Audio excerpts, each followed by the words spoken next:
So here's the Billhook again, the very large handle, just slightly under 2 inches in diameter.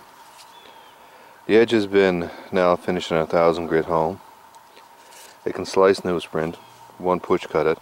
There's a bit more work to do that, but there's still some damage on the edge. So I'm going to use it a bit for some rougher work, get a feel for that before I bring the sharpness all the way up. But even as it is right now, so there's some light grass. Still easily able to cut light grasses.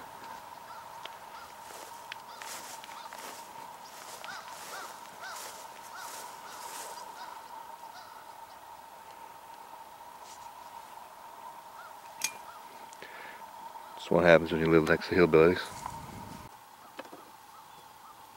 Now on smaller woods, this is definitely overkill.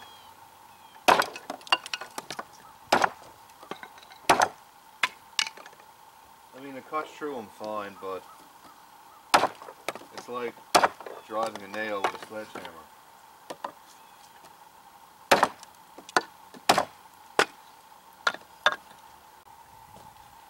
Now the raw power on this knife is relatively high, as you would expect given the size, weight, and obvious forward balance.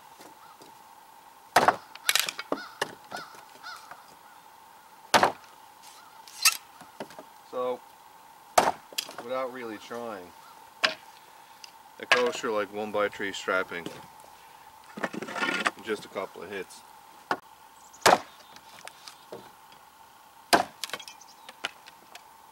So you can see how it opens up on the front and barely moves anything on the back.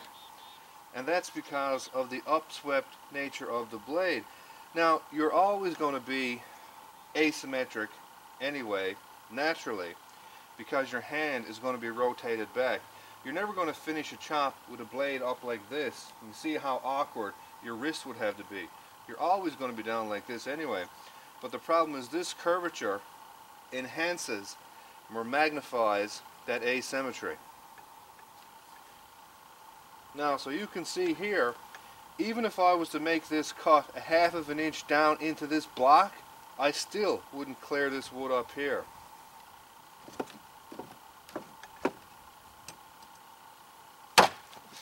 So just switch over to the other side and complete the cut. So what I found is, what I have to do with this blade is move back and use it right here in this region in the central curve. The problem with that though is that because I'm chopping right on the center of mass, it's very neutral in regards to rotation. You don't get any nice feeling when you're doing a snap cut. You can't really bring power into it. So what I have to do is more of a straight up and down sort of chop, which is more of a push, and it's not really much of a snap anymore, as rather a straight push into the material. It's more like using a heavy cleaver.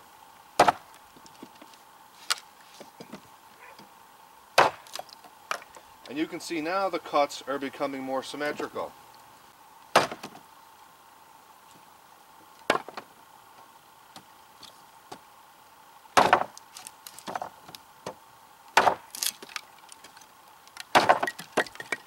Now, the only problem with doing that in general, let's turn this off here.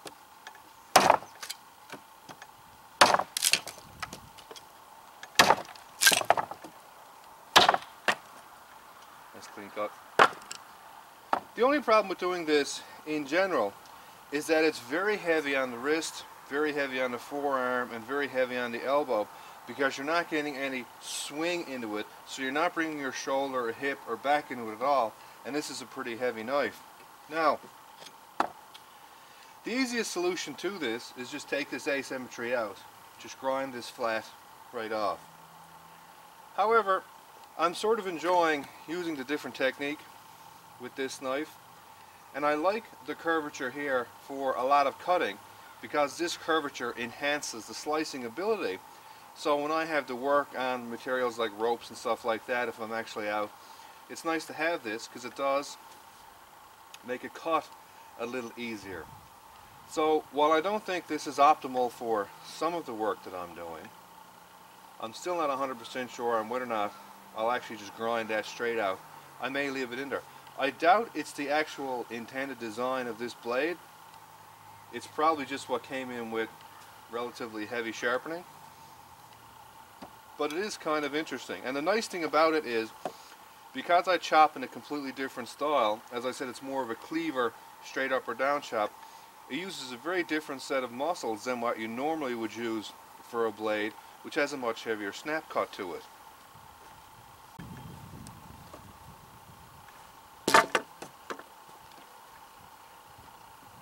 This is a custom forged blade by Andrew Takash.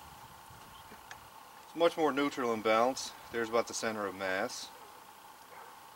Has the same similar cant that you'll find on a lot of knives between the handle and the blade, which puts your wrist into a more relaxed position, and also makes the cuts on the wood more symmetric, which helps clean through the notches. Now this also annihilates smaller woods. You won't even notice them being there. On the strapping, check the knots.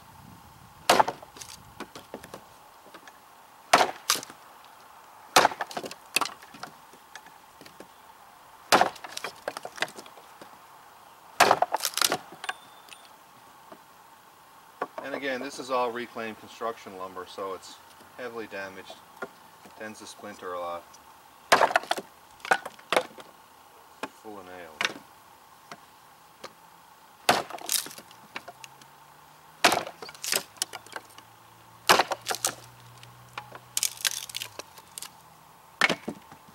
But no problem on nice clean lines.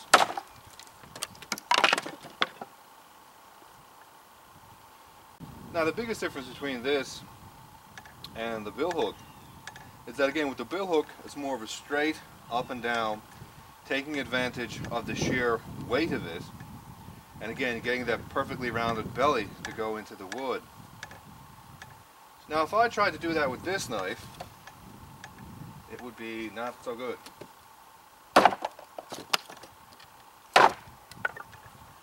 The penetration is very shallow, and that's mainly because of the weight. It simply doesn't have the sheer mass of the Billhook, and of course I'm throwing away the length, which will add to the rotational speed. So what I want to do is take advantage of that and use much more of a gross snap, and that's the difference in penetration from there as compared to that.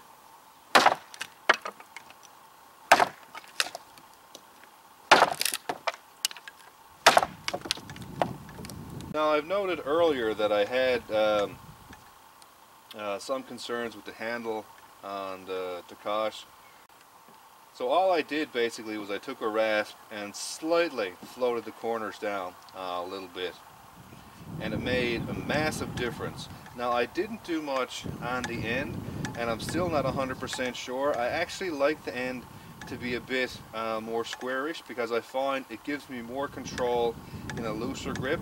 And I don't use this for heavy power chopping anyway.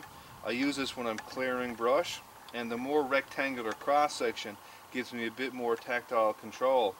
But up here it made a lot of difference. So that worked out well. And I was talking to Caine about this of CKC Knives, because he runs his handles relatively rectangular. Now I don't want anyone to take that to mean that they're, you know, sharp and squarish, but they're not as overly round as you find on some knives. And so he suggested just break the corners down a little bit and see what happens. And that's what I found. Very little, like it was maybe 5 to 10 seconds on each one of these, and made a major difference. So I'm really liking the way this knife came out as a light to medium duty brush knife. Has a lot of power, a lot of reach, relatively fluid in the wood, works really nice for snap cutting, and I sort of like the rustic pattern that's on it, and really nice simple leather sheath. Very adorable. I don't know why I just did that, not that that means absolutely anything at all.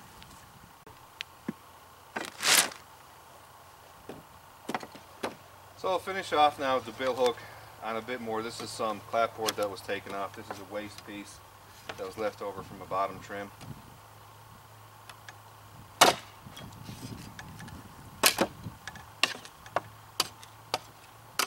you go, buddy.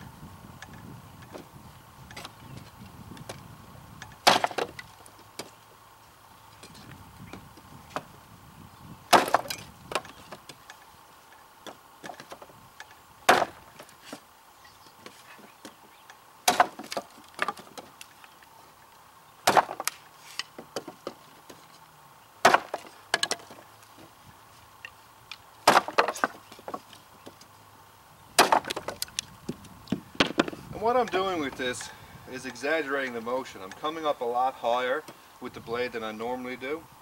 So in most chopping, I'd actually be coming back towards my shoulder and getting more of a rotation. With this one, again, I'm coming straight up because I'm bringing it straight down because I'm impacting on the center of mass. So I'm not getting a lot of heavy rotation.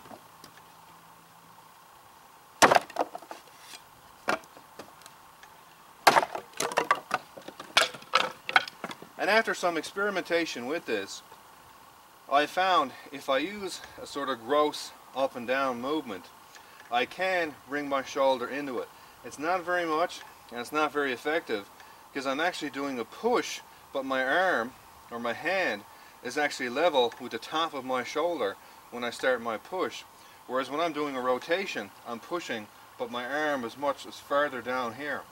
So the mechanical advantage when doing a rotational cut and pushing and driving with your shoulder is much greater than when you're doing a straight up and down cut, because just at the position of your arm. In one, your arm is much high up level with your shoulder and it's very difficult to push down, but when your arm is straight down you can get much more power into it. When it's down you can actually torque right across your chest. So, but again, I'm still experimenting with this knife. A lot of power. The grip, as I noticed before, is actually 1 3/4 inches in diameter, so it's a very big grip. It uses a very loose, very open handle. The grip, of course, as I noticed before, is huge. It's 1 3/4 inches in diameter and it's perfectly circular. I think I'm going to have to coarsen this up a bit more because what I'm finding is that I'm preferring a looser grip when it's this wide, and the looser grip isn't giving me the control that I want in terms of feedback on the knife, and I'm not getting the precision that I would like to have had by this point. My lines are not running as clean. I think all that's happening is that when I'm cutting, because my grip is relatively loose and this is very, very round, the knife is torquing a bit. It's actually moving on the swing. Now, of course, the easiest way to solve that is just to take a rasp and file down a flat right here and a flat right here and make this closer to oval, and that will index much stronger in the hand and get rid of all those problems. But again, one of the nicest things is working with traditional tools like this and working with things that are a bit different than what you normally do is you have the ability to learn and adapt to tools. I like doing that for a number of reasons. Number one, when you're chopping up hundreds and hundreds of sections of wood, it can be a bit boring if all you're doing was using the same tool in the same way. So bringing out different knives, different tools, and working through it, to me, makes it interesting. But the other thing is, it gives you a lot of experience because you never know when you could be in a situation where you're handed a tool like this and you have to do some work, and you can't then say, oh, well, you know what I need to do? I need to round out this hump, I need to flatten these off right here, I need to change the edge angle, I need to change the grit finish, I need to roughen up the surface texture, I need to add a lanyard hole. Well, no, buddy, what you actually need to do is get all this work done, and then once that's done, you can go play around with modifying the knife. So, while I like to explore modifications, I also like to have the skill and the experience to work with the knife in whatever kind of configuration it has, just so it's there as well. And again, really enjoying this. Very different from a lot of the blades that I have used before. My poor old block here is getting chewed up. Might have to replace you, buddy. Just want to do a quick check to make sure most of the nails are out of it.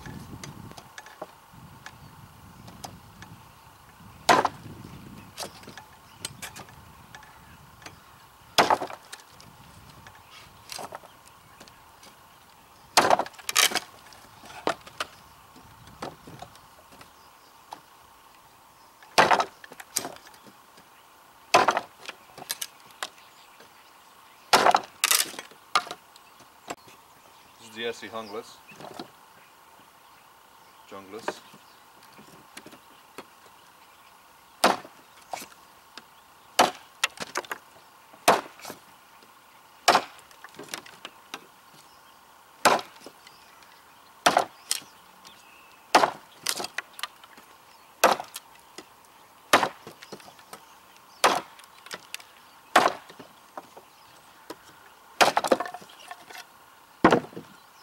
And while most people would regard this as a very big, heavy-duty knife, sit there, buddy, you can see it's completely obliterated by traditional brush tools, which define a whole different meaning of heavy duty.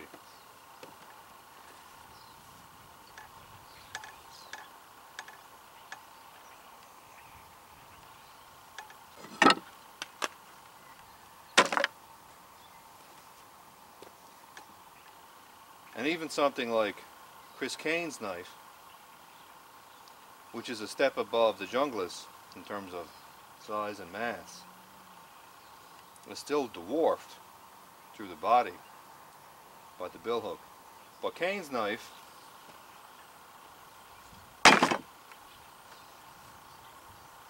can take advantage of the fact that I can get a rotational chop, and it does have a decent amount of weight, so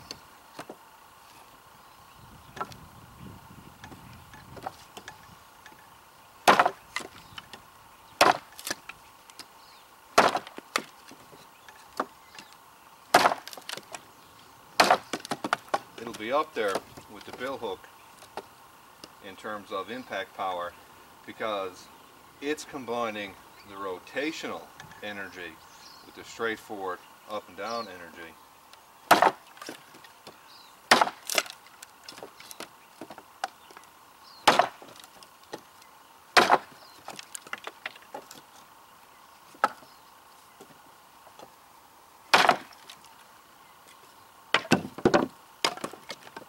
Also, very nice heavy duty knife.